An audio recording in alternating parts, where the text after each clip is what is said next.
বগুড়া ৬ সদর এবং শেরপুর ৩ আসনের উপনির্বাচনে ভোট গ্রহণ চলছে। এই মুহূর্তে বগুড়ায় আছেন সহকর্মী আব্দুল আওয়াল এবং শেরপুরে আছেন শহীদুল ইসলাম হীরা। শুরুতেই যাচ্ছি আওয়ালের কাছে। প্রধানমন্ত্রী তারেক রহমানের ছেড়ে দেওয়া আসন বগুড়া ৬ সদরে সকাল ৭:৩০ থেকে ভোট গ্রহণ শুরু হয়েছে। সকাল থেকেই ভোটাররা কিন্তু লাইনে দাঁড়িয়ে এই যে ভোট কেন্দ্রগুলো রয়েছে সেই ভোট কেন্দ্রগুলোতে আসছেন এবং তারা আসলে শৃঙ্খলা মেনেই কিন্তু ভোট দিচ্ছেন এবং ইতিমধ্যেই বগুড়ার যেই এই জেলা বিএনপি সভাপতি ও বগুড়া ৬ সদর আসনে যিনি প্রার্থী আছেন রেজাউল করিম বাদশা, তিনি হাসনা জাহান ভান্ডারী উচ্চ বিদ্যালয়ে কিন্তু ভোট দিয়েছেন এবং এরপরে কিন্তু তিনি গণমাধ্যমের সঙ্গে কথা বলেছেন এবং তিনি আসলে গণমাধ্যমের সঙ্গে কথা বলার সময় সুষ্ঠু এবং অবাধ নিরপেক্ষ একটি ভোটের প্রত্যাশা করেছেন। পাশাপাশি কিন্তু তিনি আসলে নিরঙ্কুশ ভোটে আসলে এই আসনটি থেকে জয়ের ব্যাপারে তিনি প্রত্যাশা জ্ঞাপন করেছেন। এছাড়াও যিনি জামাত ইসলামের প্রার্থী রয়েছেন আবিদুর রহমান সোহেল, তিনি কিন্তু বগুড়া শহরের যেই জামতলা সরকারি প্রাথমিক বিদ্যালয় রয়েছে সেখানে কিন্তু তিনি তার নিজের ভোটটি দিয়ে প্রশাসনের কাছে অবাধ সুষ্ঠু এবং নিরপেক্ষ নির্বাচনের দাবি জানিয়ে কিন্তু আসলে তিনিও জয়ের ব্যাপারে আশাবাদ ব্যক্ত করেছে। এছাড়াও আরেকজন যিনি প্রার্থী আছেন তিনি কিন্তু নির্বাচনী প্রচারণার মাঠে যেমন ছিলেন না, আজকে ভোটের মাঠেও কিন্তু তাকে আসলে সেভাবে দেখা যায়নি এবং ইতিমধ্যেই কিন্তু যেমনটি বলছিলাম যে ব্যালটের মাধ্যমে ভোটাররা তাদের যে ভোট গ্রহণ সেটি কিন্তু শুরু করেছে এবং প্রিজাইডিং অফিসাররা বলছেন যে বেলা বাড়ার সঙ্গে সঙ্গে কিন্তু আসলে ভোটারদের উপস্থিতি বাড়বে, যেহেতু পৌর এলাকা সেখানে যত বেলা গড়াবে তত ভোটারদের উপস্থিতি বাড়বে এবং বগুড়া ৬ সদর আসন যেটি এটি মূলত আসলে বগুড়া সদর উপজেলার 11টি ইউনিয়ন ও বগুড়া পৌরসভার 21টি ওয়ার্ড নিয়ে এই আসনটি গঠিত। এই আসনে মোট 4,54,000 ভোটার যারা আছেন তারা 151টি ভোট কেন্দ্র পোস্টাল ব্যালট সহ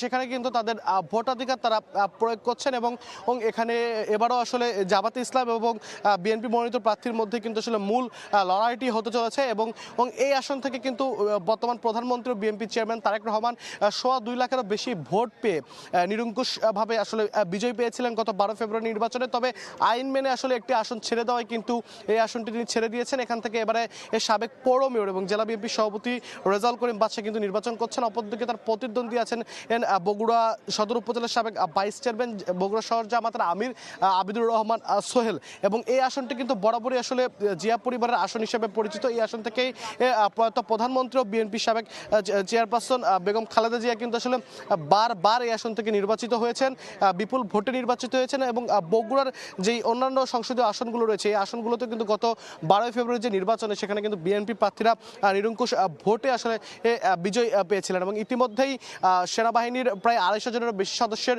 12টি ইউনিট, এর পাশাপাশি কিন্তু বিজিবির 8 প্লাটুন এবং র্যাব, পুলিশ, আনসার ব্যাটালিয়ন সহ পুলিশের সদস্যরা কিন্তু আসলে এখানে আইন শৃঙ্খলা রক্ষায় তাদের যে টহল কার্যক্রম সেটি কিন্তু তারা আসলে চালিয়ে যাচ্ছেন এবং প্রশাসনের পক্ষ থেকে বলা হচ্ছে অবাধ সুষ্ঠু এবং নিরপেক্ষ ভোট করতে কিন্তু আসলে সব ধরনের প্রস্তুতি তারা ইতিমধ্যেই সম্পূর্ণ করেছেন এবং বেলা যত করাবে প্রত্যাশা করা হচ্ছে ভোটারদের উপস্থিতিও কিন্তু এখানে তত বাড়তে থাকবে। তো বগুড়া থেকে উপনির্বাচনের নিয়ে এই ছিল আমার কাছে সর্বশেষ।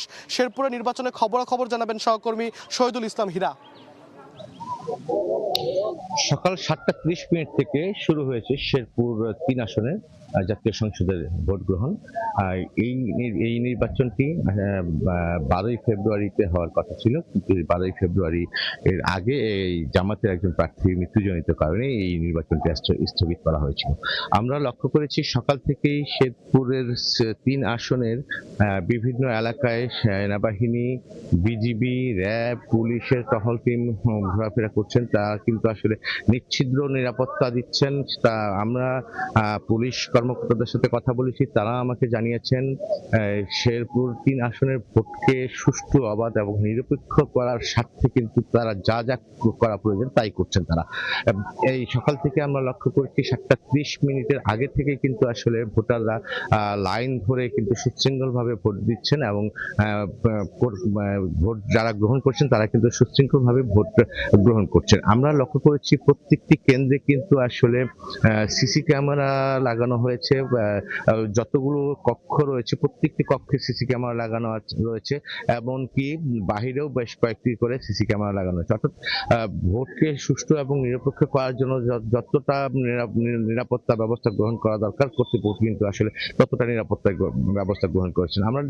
আমরা জানতে পেরেছি সেনাবাহিনীর দল এই আসনটিতে তারা মুভমেন্ট করছেন এবং বিজিবি 16 প্লাটুন বিজিবি আসলে মোতায়েন করা হয়েছে। র্যাবের 14টি টিম কাজ করছে। পুলিশের যারা সদস্য কেন্দ্রগুলোতে রয়েছে সেই কেন্দ্র থেকে কিন্তু আসলে এই কেন্দ্রের বাইরেও কিন্তু আসলে 31টি পুলিশের টিম কাজ করছে। র্যাবের কিন্তু 14টি টিমের মধ্যে কিন্তু একটি বোম ডিসপোজাল ইউনিটও রয়েছে আমরা জানতে পেরেছি। আমরা লক্ষ্য করেছি ভোটাররা কিন্তু আসলে সুশৃঙ্খলভাবেই লাইনে দাঁড়িয়ে ভোট দিচ্ছেন এবং সকাল থেকেই একটি কিন্তু আমেজের মাধ্যমে একটা উৎসবমুখর পরিবেশে কিন্তু আসলে ভোটাররা ভোট কেন্দ্রে আসেন। ভোটাররা আমরা বেশ কয়েকজন ভোটারের সাথে কথা বলছি, তারা কিন্তু আমাদেরকে জানিয়েছেন গত 17-18 বছর কিন্তু আসলে ভোটাররা তাদের পছন্দ মতো প্রার্থীকে ভোট দিতে পারেনি নানা কারণে।